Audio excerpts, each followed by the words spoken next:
Hey, welcome back. I'm Carissa and I am starting zinnias today. Something in the number of 900.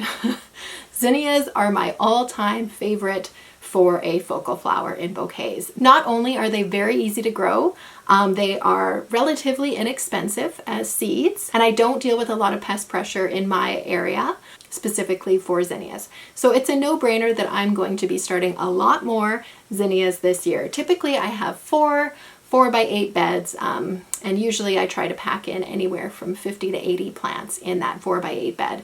But this year I'm starting 900. So because they are not a picky plant, they are not very picky about the soil or the nutrients that you're growing them in, they will be my top choice for this year. So I'm going to go over just the basic facts about zinnias, how to start, how to grow, and how to harvest for your garden or bouquets. Zinnias are native to Mexico, actually, but all of the ones I'm growing today are cultivated varieties, which just means that they have been bred specifically for their color or their size or their, fluffiness of petals, that type of thing. So I have 11 different types. I have more seeds for some varieties than others, and I'm just going to be going over which ones I'm growing today. The first one I have is Zinnia isabellina, and this is Zinnia elegans. I can't picture what it looks like now because I ordered these seeds quite a while ago, so I'm forgetting what some of these look like, but I will insert a photo. And then I'm also going to be doing Baneri lime and Cresto peaches and cream. I remember what this one looks like, and it's quite a nice mix, a very soft muted pastel peach. And then I have Baneri's giant coral zinnia. I have Oklahoma salmon zinnia, and I have 250, so I'm going to be doing an entire tray of these. Cinderella peach zinnia, very similar to the Cresto peaches and cream, I think, but just a straight variety, not a mix. Queenie red lime zinnia, Queenie lime with blush zinnia, Oklahoma white zinnia. Last year I fell in love with white zinnias. It was just such a nice soft thing to add to a bouquet, I found. And then it was a bargain to buy 500 of the cactus flowered mixed zinnias. Typically I don't like the mixed packets just because it's sort of annoying to sort of plant a mixture of different colors and then harvest it all different. But this was a very good deal for 500 seeds, so I did buy that. And the cactus mix does add that sort of like nice texture to some of your bouquets. And then I have Baneri's giant white zinnia. I haven't grown a Baneri's giant white before, so I'm excited to have a larger white zinnia in my bouquets rather than the Oklahoma. Baneri's giant are a little bit larger than the Oklahoma. All right, so those are the varieties I'm growing, and now I'll get into what I'm growing on.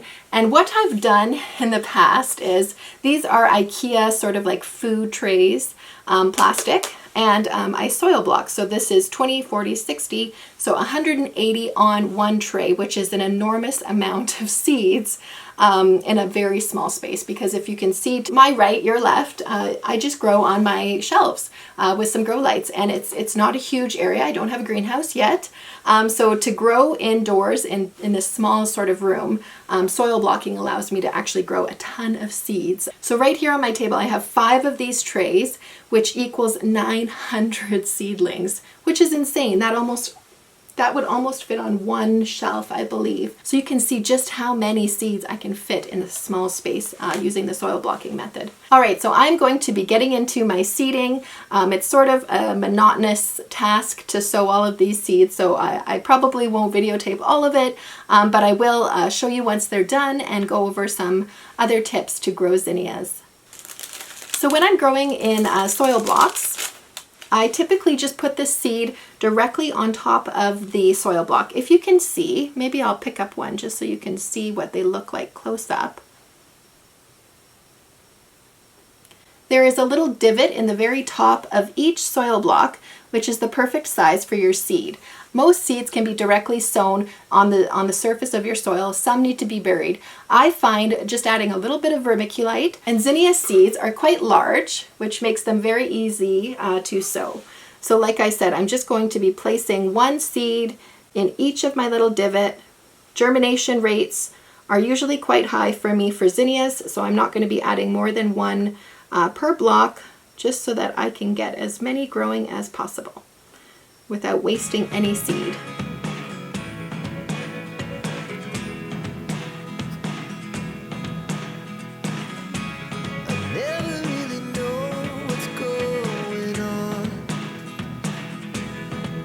Okay, so that is 900 zinnias that are sown and ready to germinate. So I have heat mats underneath each one. I've got 3 heat mats going right here because they do germinate faster if you provide heat.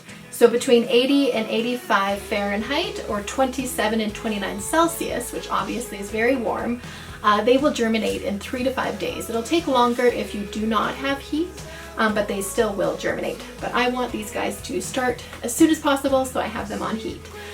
So I will be putting vermiculite on top. It helps to bury the seed slightly without covering it too much. But then I don't have to worry about putting soil on top as well. So just a nice light sprinkle. Vermiculite also has other benefits like maintaining the humidity and moisture, deterring from dampening off and other fungus.